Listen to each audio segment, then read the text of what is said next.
রাজনীতি বাংলাদেশের ইতিহাসের একটি অবিচ্ছেদ্য অংশ। এদেশের রাজনৈতিক দলগুলো কিভাবে জাতির দিশা নির্ধারণ করেছে এবং আমরা আজ কোথায় দাঁড়িয়ে আছি সেসব গল্পই জানব রাজনীতির রূপান্তর অনুষ্ঠানে। সুপ্রিয় দর্শক, আপনাদের সবাইকে আমন্ত্রণ জানাচ্ছি দৈনিক আমার বাংলা ডিজিটাল প্ল্যাটফর্মের নিয়মিত আয়োজন রাজনীতির রূপান্তর অনুষ্ঠানে। আপনাদের সাথে আছে আমি অধরা নিহারিকা এবং আজ আমাদের স্টুডিওতে উপস্থিত আছেন ইতিহাস গবেষণা ও প্রজন্ম শিক্ষা পরিষদের সভাপতি জনাব তানভীর আমিন।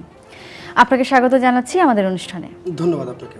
আমরা আমাদের এই অনুষ্ঠানে মূলত আলোচনা করে থাকি বিভিন্ন রাজনৈতিক দল এবং যে সংগঠনগুলো আছে তাদের অতীত ইতিহাস, কর্মকাণ্ড, বর্তমান চ্যালেঞ্জ এবং ভবিষ্যৎ কর্মপরিকল্পনা সম্পর্কে। এরই ধারাবাহিকতায় আমরা আপনার কাছ থেকে আপনার সংগঠন সম্পর্কে, আপনার সংগঠনের মূলনীতি, ভবিষ্যৎ পরিকল্পনা, লক্ষ্য, উদ্দেশ্য এই বিষয়গুলো জানতে চাইছি। ইতিহাস গবেষণা ও প্রজন্ম শিক্ষা পরিষদের যেদিন থেকে কার্যক্রম শুরু করে ঠিক সেদিন থেকেই আমাদের একটি গবেষণা টিম আছে যারা অতীত ইতিহাসকে সুন্দর এবং সুষ্ঠুভাবে এবং প্রত্যেক সময় উপযোগী করে এটাকে গবেষণার মাধ্যমে আগামী প্রজন্মের কাছে তুলে ধরবার জন্য। দেখেন, আমরা সঠিক সুন্দর ইতিহাস কতটুকু জানি এটা কিন্তু আজকের প্রজন্মের দিকে তাকালেই বোঝা যায়। ঠিক আজকে যে জাতি একটি ক্রান্তিকালের মধ্য দিয়ে যাচ্ছে, সঠিক সুন্দর ইতিহাস এবং সত্য ইতিহাস না জেনে যেভাবে আজকের প্রজন্ম বেড়ে উঠছে, আজকের প্রজন্ম আগামীর দিকে ধাবিত হচ্ছে, সেই এখন যেই ক্রান্তিকালটা আজকে যদি আমাদের এই প্রজন্মের মধ্যে সত্য ইতিহাসটা জানা থাকতো, সঠিক ইতিহাসটা জানা থাকতো, তাহলে এই বিভ্রান্তিকর ঘটনাগুলো ঘটতো না। আমার সংগঠন 2012 সাল থেকে আজ পর্যন্ত সঠিক সুন্দর ইতিহাস, সত্য ইতিহাস গবেষণার মাধ্যমে আগামী প্রজন্মের হাতে ইতিহাস ভিত্তিক একটি প্রজন্ম গড়ে তোলবার জন্য কাজ করছে। আপনি লক্ষ্য করবেন, যে জাতির ইতিহাস যত বেশি মজবুত সেই জাতি তত বেশি অগ্রগতি লাভ করে। কিন্তু আমরা তো দেখছি প্রতি কয়েকটা নির্বাচনে নতুন দল আসা মানে ইতিহাস পরিবর্তন বা আগের ইতিহাসটা ভুল ইতিহাস ছিল এরকম কিছু প্রচারণা আমরা দেখতে পাই। আপনি 12 সাল থেকে যদি আপনি এই চেষ্টাটা করে যান সবাইকে সঠিক ইতিহাস জানাবেন, তাহলে দীর্ঘ 15 বছর যে সরকার ক্ষমতায় ছিল উনি কি কোনো ইতিহাস জানাননি? উনি কি ভুল ইতিহাস জানিয়েছেন বলে কি জুলাই বিপ্লবের অবতারণা হয়েছিল বলে আপনি মনে করেন? আপনার এই জায়গাটাই একটা প্রবলেম, যেটা হচ্ছে আমাদের এই দেশের এখন কথা বলতে হয় বিচার ব্যবস্থা নিয়ে। আপনি দেখেন, যখন যেই দল ক্ষমতায় থাকে তার মতো করে তারা ইতিহাস প্রতিষ্ঠিত করতে চায়। ইভেন যারা আগে দল ক্ষমতায় থাকে, আগে যারা ক্ষমতায় ছিলেন, এখন যারা ক্ষমতা ছেড়ে দিয়েছে, তারা যে ইতিহাসটা লিখে গেলেন, তারা যেটা করে গেলেন, সেটা এই বর্তমান সরকার বা যারা রাষ্ট্রীয় ক্ষমতায় থাকে তারা কিন্তু সেটা মুছে ফেলবার চেষ্টা করে। এই চেষ্টাটা যাতে কখনো না করতে পারে, এর জন্য আমাদের প্রজন্মকে, আমাদের বর্তমান প্রজন্মকে শক্ত হাতে ইতিহাস ধারণ করবার একটা প্রবণতা তৈরি করতে হবে। এটাই আমাদের লক্ষ্য। আচ্ছা, তার মানে আপনি বলতে যাচ্ছেন গত 15 বছর সঠিক ইতিহাস প্রচার করা হয়নি? অবশ্যই সঠিক ইতিহাস প্রচার করা হয়েছে। তাহলে এই যে জুলাই বিপ্লবটা হলো সেটা কি? জুলাই বিপ্লব নিয়েও তো আমার প্রশ্ন আছে। না, আপনি বললেন যে যদি তারা সঠিক ইতিহাস জানতো তাহলে আজকে দেশের এই অবস্থা হতো না। তাহলে গেল সরকার গত 15 বছরে ব্যর্থ সঠিক ইতিহাস জানাতে, যার জন্য জুলাইয়ের বিপ্লব হয়েছে। সঠিক ইতিহাস জানাতে ব্যর্থ, হ্যাঁ কিছুটা ব্যর্থ, অবশ্যই এটা বলা যায় যে কিছুটা ব্যর্থ। আজকে যখন 52, 54, 56, 69, 71 সমস্ত ইতিহাস মুছে দেওয়ার চেষ্টা করা হয়, ঠিক সেই জায়গাটাই আমার প্রশ্ন।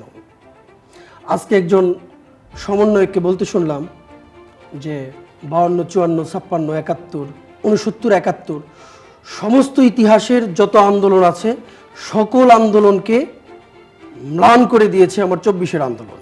এই জায়গাটাই আমরা ব্যর্থ, তাদের কাছে আমরা সঠিক ইতিহাস পৌঁছে দিতে পারি নাই। যারা বলছে তারা তো নতুন প্রজন্ম, কিন্তু আপনি তো প্রজন্ম শিক্ষা পরিষদেরই একজন সভাপতি। তাহলে আপনি প্রজন্মকে নিয়ে এতদিন কি কাজ করলেন যে তারা 52-র মতো একটি স্বর্ণালী অতীতকে মুছে দেওয়ার কথা চিন্তা করে? আপনাকে একটি ছোট্ট গল্প বলি। সেটা হচ্ছে সিরাজুল আলম খান, যাকে আমরা দাদাভাই বলে জানি। এই ভদ্রলোকের সাথে আমার সাক্ষাৎ করবার সুযোগ হয়েছিল, তার সাথে আমি লম্বা সময় কথা বলেছিলাম। সেই ভদ্রলোক বলছিলেন যে আমরা যখন আন্দোলন করতাম, সংগ্রাম করতাম এই বাংলাদেশকে স্বাধীন করবার জন্য, তখন আমাদের পেটের ভাতের জোগান ছিল না। আমরা সবাইকে 1 আনা 2 আনা করে চাঁদা তুলে কাঁঠাল আর মুড়ি খেয়ে আন্দোলন করেছি, সেই আন্দোলনের মধ্য দিয়ে আমাদের এই রাষ্ট্র গঠন হয়েছে। সেই আন্দোলনকে যারা না খেয়ে থেকে পাকিস্তানের সেই শক্তিশালী সরকারের বিরুদ্ধে আন্দোলন করে এই দেশকে স্বাধীন করেছে, সেই আন্দোলনকে ম্লান করে দিয়ে 24-এর আন্দোলন। অথচ আপনি 24-এর আন্দোলনের দিকে যদি তাকান, দেখবেন আন্দোলনকারী 2 দিন পরেই হচ্ছে তারা দামি দামি গাড়িতে ঘুরে বেড়াচ্ছে। আন্দোলনকারী আজকে আন্দোলন নেমে কালকে সে কোটিপতি হয়ে যাচ্ছে। পকেট ভরা টাকা নিয়ে আন্দোলন করে তারা যেই কার্যক্রম শুরু করছে, এখন এই দেশের সংবিধান, এই দেশের মানুষের কথা বলার স্বাধীনতা, কোনো কিছুই তো তারা রক্ষা করতে পারে নাই। আপনি দেখেন 24-এ যে আন্দোলনটা হলো, সেই আন্দোলনে বলা হচ্ছিল সংস্কার করবে। তারা কি সংস্কার করতে পেরেছে? সাধারণ ছাত্রছাত্রীরা যেটা চেয়েছিল তারা কিন্তু সেটা পেয়েছে? তারা সেটা পায় নাই। সাধারণ ছাত্রছাত্রীদের পক্ষ নিয়ে তাদের গার্ডিয়ানরা আন্দোলনে নেমেছিল, সাধারণ মানুষ আন্দোলনে নেমেছিল, কিন্তু সাধারণ মানুষ আজকে তারা যেটা চেয়েছিল তারা কি সেটা পেয়েছে? গুটি কয়েক সমন্বয়কের ইচ্ছা পূরণ হচ্ছে এখানে। তারা নেতা হবে, এই দেশের রাষ্ট্র পরিচালনা ক্ষমতায় যাবে। সেটা তো অন্যায় কিছু না। অন্যায় কিছু না। তারা সংস্কার করবার জন্য, তারা হচ্ছে বৈষম্য দূর করার জন্য হচ্ছে আন্দোলন করেছে। তারা নিজেরাই প্রত্যেক পদে পদে এই রাষ্ট্রে বৈষম্য তৈরি করছে। তার জ্বলন্ত প্রমাণ নিরীহ অসংখ্য শিক্ষকদেরকে ছাত্রছাত্রীরা জোর করে তাদেরকে পদত্যাগ করে প্রতিষ্ঠান থেকে বের করে দিচ্ছে। তারা একটা বাহানা পেয়েছে, ফ্যাসিবাদের দোসর। ফ্যাসিবাদের দোসরে তারা হচ্ছে এদেশে থাকতে দিবে না। আরে ভাই, ফ্যাসিবাদের দোসর আওয়ামী লীগ সরকার ক্ষমতা থাকার সময় যে কয়েকজন অন্যায় করছে, দুর্নীতি করেছে, তাদেরকে আপনি শাস্তি দেন, আমার কোনো আপত্তি নেই। কিন্তু একজন মানুষ কি আওয়ামী লীগকে সমর্থন করতে পারবে না? যারা সমর্থন করেছে তাদেরও বাকস্বাধীনতা হরণ করছে। কিন্তু আজকে দেখেন মামলা বাণিজ্য হচ্ছে। কিন্তু এই ঐতিহ্যটা কোথা থেকে এসেছে, বা এই সংস্কৃতিটা কোথা থেকে এসেছে যে অপোজিশন কাউকে সাপোর্ট করলে তাকে দমিয়ে দেওয়া? এটা তো বিগত সরকারের আমলেও আমরা অনেক অভিযোগ শুনতে পেয়েছি যে কেউ এই মতাদর্শী না হলে তাকে কোনো না কোনো মামলা দিয়ে আটকে দেওয়া হচ্ছে, তার বাকস্বাধীনতা নিয়ে যাওয়া হচ্ছে। হ্যাঁ, এখানেই প্রশ্ন। হ্যাঁ, তাহলে সে ধারাবাহিকতা তো এখনো আছে। সে ধারাবাহিকতাই যদি থাকবে তাহলে সে ধারাবাহিকতা থেকেই কিন্তু এসেছে। আপনি এটা বলতে পারেন না যে আগে এটা ছিল না, যেটা নতুন করে হুট করে গত 100 দিনের মধ্যে হয়ে গেছে। এটা তো আপনি আচ্ছা, আমি ধরেই নিলাম ধারাবাহিকতার মধ্য দিয়ে হচ্ছে। ধারাবাহিকতাই যদি বজিয়ে থাকবে, সেই ধারাবাহিকতাই যদি মেইনটেনেন্স করা হবে, তাহলে কেন সংস্কারের নামে এই দেশে একটা ম্যাসিভ পরিস্থিতি তৈরি করা হলো? এই দেশে কেন এত হত্যাকাণ্ড হলো? আপনি দেখেন, আবু সাইদ আসলেই মারা গেছে। এই মুগ্ধ আবু সাইদ যারা প্রাণ দিয়েছে, যাদের রক্তের বিনিময়ে এই দেশে আজকে আওয়ামী লীগ সরকার চলে গেছে, সমন্বয়করা ক্ষমতা দখল করেছে। প্রফেসর মোহাম্মদ ইউনূস প্রধান উপদেষ্টা, তার মতো একজন যোগ্য লোক, সে প্রধান উপদেষ্টার দায়িত্ব নিয়ে আমরা তো যারা সাধারণ মানুষ, আমরা যারা ইতিহাস নিয়ে কাজ করি, তারা তো ভেবেছিলাম যে ভালো কিছু হবে। সে ভালো কিছু কি হচ্ছে? আপনি বললেন বিগত 17 বছরের ধারাবাহিকতা আজকে কার্যক্রম চলছে। তাহলে সংস্কারটা কোথায়? সংস্কারের নামে যে আন্দোলন হলো, এত শত শত মানুষ মারা গেল, সেই সংস্কারটা কই? কিন্তু সময় তো দিতে হবে আপনাকে। আপনারা সময় আপনি কতদিন দিবেন? আজকে রাস্তায় বের হন, আজকে আমার উত্তরা থেকে এ পর্যন্ত আসতে 3 ঘন্টা সময় লাগছে। তো আপনি সংস্কার করবার আগে এই দেশের সাধারণ মানুষের জন্য, অথবা ঢাকা শহরে জনগণের বসবাস করবার উপযোগী একটা শহর তো তৈরি করতে হবে। সেইটা না করে আপনি কোন প্রতিষ্ঠানে কে ফ্যাসিবাদের দোষর ছিল তাকে দমন করছেন, তাকে নিপীড়ন করছেন, তাকে প্রতিষ্ঠান থেকে বের করে দিচ্ছেন। এটা তো আপনার কার্যক্রম না। সাধারণ মানুষ যে জন্য আন্দোলনে অংশগ্রহণ করেছে, যে জন্য সাধারণ মানুষ সমন্বয়কারীদের পক্ষ নিয়েছে, তাদেরকে সমর্থন করেছে, সেই বিষয়টা তো আগে প্রতিষ্ঠিত করতে হবে, সেই সংস্কারগুলো করতে হবে। আপনি যেটা বললেন যে হচ্ছে 17 বছরের ধারাবাহিকতায় আজকে ক্ষমতার জন্য তারা কার্যক্রম পরিচালনা করতেছে। তাই যদি করবে, তাহলে মুগ্ধ কেন প্রাণ দিল? আবু সাইদ কেন মারা গেল? ইভেন 5 তারিখের পরে ঢাকা বিশ্ববিদ্যালয়ে তোফাজ্জলকে যেভাবে হত্যা করা হলো, সেইটার জবাব আপনি কি দিবেন? আপনি একটা জিনিস ঠান্ডা মাথায় চিন্তা করেন, আবু সাইদের রক্তের রঙ লাল, তোফাজ্জলের রক্তের রঙও কিন্তু লাল। তাহলে তো সেই হিসেবে বলতে হয় যে গাজীপুরে যে মানুষকে পুড়িয়ে ফেলা হয়েছে, মৃত মানুষকে মেরে পুড়িয়ে ফেলা হয়েছে, তাদের রক্তের রঙ তো লাল। সে দায় কি এড়ানো যাবে? দায় এড়াতে আমি বলছি না। আমি বলছি না যারা অন্যায় করেছে তাদেরকে ছেড়ে দেওয়া হোক। যেমন গাজীপুরে পুলিশ সাধারণ জনগণকে মেরে পুড়িয়ে ফেলেছে, হ্যাঁ, আমরা এটাও দেখেছি পুলিশের উপর নৃশংস হামলা আইনের আওতায় এনে তাদেরকে বিচার করা হোক। ইভেন আপনি গাজীপুর না, এটা সম্ভবত সাভারে পুলিশের গাড়িতে লাশ নিয়ে গেল, ওগুলো পুলিশের লাশ ছিল, আমি প্রমাণ আপনাকে দিতে পারবো। ওইগুলো কোনো সাধারণ ছাত্রছাত্রীদের লাশ ছিল না, ওগুলো ছিল পুলিশের লাশ। পুলিশকে যখন আক্রমণ করে থানাতে, পুলিশকে আক্রমণ করে যখন পুলিশ হত্যা করা হয়, তখন ওই পুলিশ তাদের লাশগুলো ওইভাবে নিয়ে গেছে। এটা প্রমাণিত সত্য। আপনি রক্তের রং লালে ছিলাম আমরা কথায়। আপনি যখন আবু সাইদকে আজকে বীর হিসেবে প্রতিষ্ঠিত করতেছেন, আমার তাতে কোনো আফসোস নাই। হোক, আবু সাইদ বীরের কাজ করেছে, সে পুলিশের সামনে বুক পেতে দিয়েছে, তাকে আপনি বীরের উপাধি দিচ্ছেন, কিন্তু তার প্রাণের যতটুক দাম, তারও যেরকম ফ্যামিলি ছিল, ওরকম তোফাজ্জল বা এই ৫ তারিখের পরে যেসব আওয়ামী লীগ, ছাত্রলীগ, যুবলীগ যাদেরকে হত্যা করা হচ্ছে, বিচার বহির্ভূত, তাদের হত্যারও বিচার হওয়া উচিত। আর এই হত্যা, এই অন্যায়ভাবে হত্যাকাণ্ড বন্ধ হওয়া উচিত। ইউনূস সরকারের প্রথম কাজ হবে হত্যাকাণ্ড, সংঘাত, সহিংসতা বন্ধ করে এই রাষ্ট্রে আমাদের সকলের বাঁচার জন্য সমান অধিকার প্রতিষ্ঠিত করা। এটা হচ্ছে ইউনূস সরকারের প্রথম এবং প্রধান কাজ হবে বলে আমি মনে করি। তাহলে আপনার যে প্রজন্ম শিক্ষা পরিষদ, আপনার এই পরিষদ বা এই সংগঠন এই অবস্থায় যে প্রজন্ম যারা একটা অংশ বলতে গেলে ইতিহাসকে অস্বীকার করছে আপনি বলছেন, এবং আমরাও সেটা শুনেছি, এদেরকে আপনি এই জায়গা থেকে বের করে আনার জন্য আপনার সংগঠনের পরবর্তী পদক্ষেপটা কি হবে? একটি রাষ্ট্র কখনো নিজে নিজে ভালো হতে পারে না। রাষ্ট্রের মানুষগুলো যখন ভালো হয়, তখন রাষ্ট্র এমনিতেই ভালো হয়ে যায়, একটি ভালো রাষ্ট্রে পরিণত হয়। এই দেশের প্রত্যেকটা দল যেরকম ক্ষমতায় যাওয়ার জন্য প্রতিনিয়ত বিরোধী দলকে দমন করবার একটা অপচেষ্টা করে, ঠিক বিরোধী দলকে দমন করবার অপচেষ্টা করে। আপনি খেয়াল করে দেখবেন, ইতিহাস আমরা চাইলেই বদলাতে পারি না, বদলাতে পারবো না, বা ইতিহাস কাউকে খাইয়ে দেওয়া যাবে না। এই দেশের মানুষের শিক্ষা ব্যবস্থা, এই দেশের মানুষের চলাচল, এই প্রজন্মকে সঠিক ইতিহাস তুলে দেওয়ার জন্য বিগত সরকার যে আমাদেরকে হেল্প করেছে বা আমার সংগঠনকে কাজ করবার জন্য সুযোগ তৈরি করে দিয়েছে, এমনটা কিন্তু দেয় নাই। আমি নিজে নিজে আমার সংগঠনের সদস্যদেরকে নিয়ে আমি চেষ্টা করেছি আমার মতো করে যে আগামী প্রজন্মটা সত্য ইতিহাস জানুক। আজকে যখন সমন্বয়করা বলে থাকে আপনার 52 রিসেট বাটন চেপে দিয়ে অতীতের সমস্ত ইতিহাস ভুলে দেওয়ার একটা অপচেষ্টা করা হয়, মুছে ফেলার অপচেষ্টা করা হয়, ঠিক সেই জায়গাটাই আমার প্রশ্ন। এই দেশটা কারা স্বাধীন করেছে? এই দেশটা কিভাবে স্বাধীন হয়েছে? কি জন্য স্বাধীন হয়েছে? এখন কি জন্য স্বাধীন হয়েছে? যে জন্য স্বাধীন হয়েছে, আজ থেকে 52-53 বছরে কি আমরা সেটা প্রতিষ্ঠিত করতে পেরেছি? না, আমরা এই জায়গাটায় ব্যর্থ। তবে আমি আমার মতো করে চেষ্টা করে যাচ্ছি সঠিক ইতিহাস আগামী প্রজন্মের কাছে পৌঁছে দেওয়ার জন্য।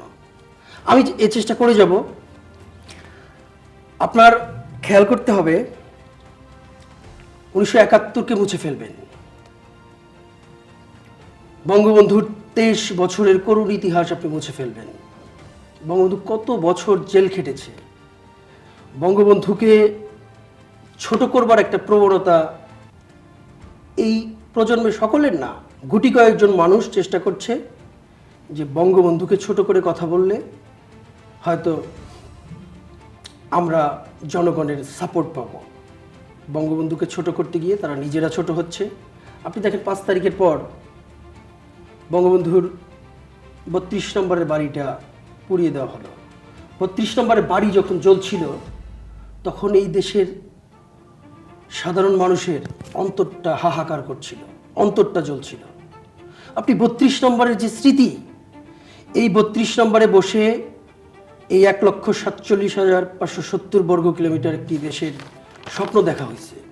এই দেশটাকে স্বাধীন করা হয়েছে। এই দেশ কিভাবে চলবে, এই দেশ স্বাধীন করতে হবে, স্বাধীন করবার প্রয়োজনীয়তা বোধ করা হয়েছিল ওই ওই ওই 32 নম্বরে বসে। আপনার হাতে ক্ষমতা আছে, আপনি 32 নম্বর পুড়িয়ে দিলেন। আপনি বঙ্গবন্ধুর মুরাল ভাঙলেন, তাতেও আমার কোনো আপত্তি নাই, কিন্তু সেই মুরালের উপর প্রস্রাব করে দিলেন। এটা কেমন জাতি? এই জাতি আপনার সঠিক ইতিহাসটা জানে না। সঠিক ইতিহাস জানে না বলেই 24-এর আন্দোলনকে বড় করে দেখছে। আর এই আন্দোলনকারীরা যখন সরকারের পরিবর্তন হবে, তখন দেখবেন এই ইতিহাস আবার চেঞ্জ হয়ে যাবে।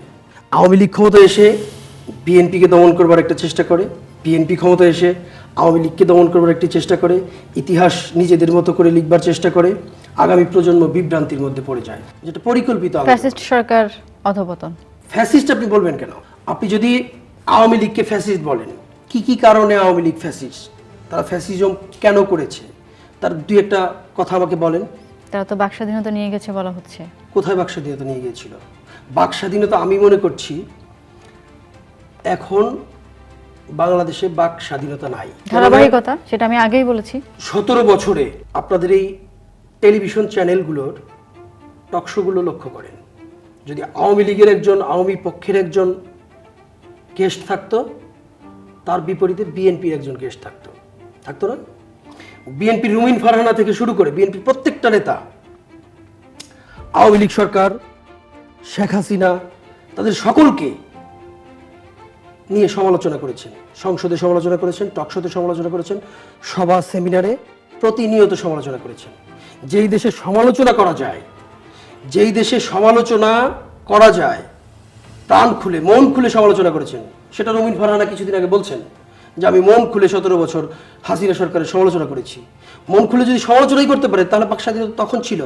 এখন আপনি টেলিভিশন চ্যানেলগুলো টকশোতে লক্ষ্য করেন, আওয়ামী লীগ সরকার খারাপ কাজ করেছে, ফ্যাসিবাদী কায়েম করেছে, সকল কিছুই করেছে, তারপরেও এই দেশের আওয়ামীপন্থী যে মানুষগুলো আছে, তাদেরকে আপনি একটা টকশোতে নিয়ে ডাকেন। আমাকে ডেকেছেন আজকে, আমি কথা বলতেছি, আমি সত্য কথা বলতেছি, তারপরে আমার কোনো নিরাপত্তা আছে কিনা আমি বলতে পারবো না।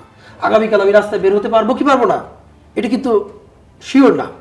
এখন টেলিভিশনের টকশোগুলোতে লক্ষ্য করেন, আওয়ামী লীগের পক্ষে, আওয়ামী লীগ এত এত ভালো কাজ করলো, কোনো ভালো কাজের পক্ষে একজন মানুষ কি আপনি ডাকতে পারেন বা ডাকেন? কোনো টকশোতে আপনি লক্ষ্য করেন যে ইউনিট সরকারের বিপক্ষে কথা বলবে? হ্যাঁ, যারা নিজে থেকে সমালোচনা করতেছে, বাট আওয়ামী লীগকে নিয়ে এই 17 বছর নিয়ে, 17 বছরে এত এত ভালো কাজ, সেই ভালো কাজ নিয়ে আপনি একটা কথা বলেন, বলে দেখেন কি হয় তারপরের দিন। বা কোনো টেলিভিশন চ্যানেলের মালিক বা প্রোগ্রাম প্রডিউসাররা, প্রোগ্রাম যারা অ্যারেঞ্জ করে, তারা কি আওয়ামীপন্থী এই দেশে কোনো লোক নাই? তারা কি কথা বলতে চায় না? তাদের কি তারা ডাকতে পারে? পারে না। আজকে আপনি রাস্তায় বের হন না, বের হয়ে আপনি বলেন জয় বাংলা স্লোগানটা দেন। জয় বাংলা স্লোগান এই দেশের মানুষ, হাজার হাজার লক্ষ লক্ষ মানুষ অন্তরে ধারণ করে। কিন্তু স্লোগানটা তো একটা দলের কাছে অনেকটা জিম্মি হয়ে গিয়েছিল। জয় বাংলা বলতে এখন সবাই আওয়ামী লীগ বোঝে, বাঙালি বোঝে না। আওয়ামী লীগই বুঝুক, বুঝুক আওয়ামী লীগ, তাই বুঝি কি এই দেশের সাধারণ মানুষের আওয়ামী লীগ করবার কোনো অধিকার নাই?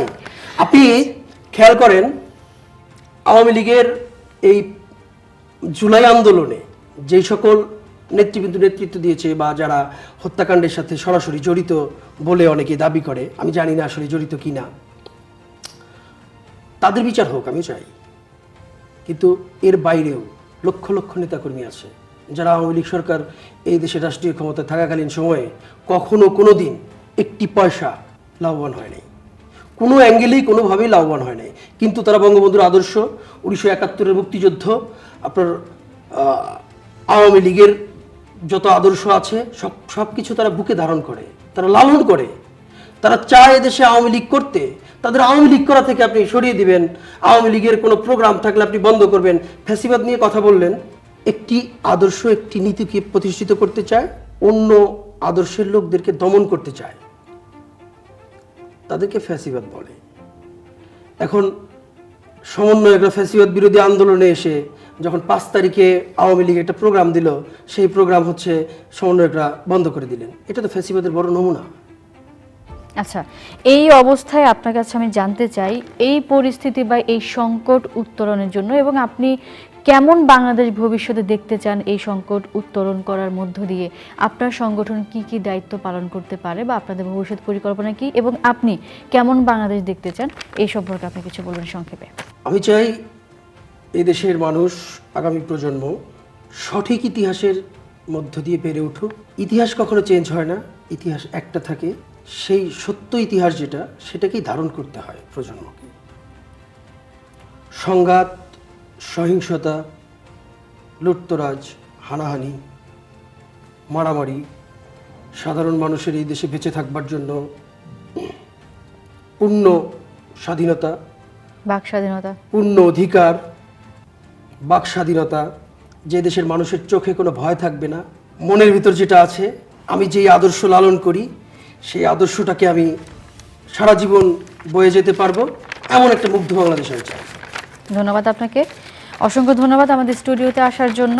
এবং আমরাও এরকম একটি বাংলাদেশে চাই যেখানে কোনো ধরনের সংঘাত থাকবে না, বৈষম্য থাকবে না এবং অবশ্যই আমাদের পরবর্তী প্রজন্ম সত্য এবং সঠিক ইতিহাস জানবে এবং চর্চা করবে। আপনাদের সবাইকে আবারও ধন্যবাদ জানাচ্ছি আমাদের সাথে থাকার জন্য। আপনাদেরকে আমন্ত্রণ জানাচ্ছি আমাদের পরবর্তী অনুষ্ঠান দেখার জন্য। সে পর্যন্ত সবাই ভালো থাকবেন, সুস্থ থাকবেন, সুন্দর থাকবেন।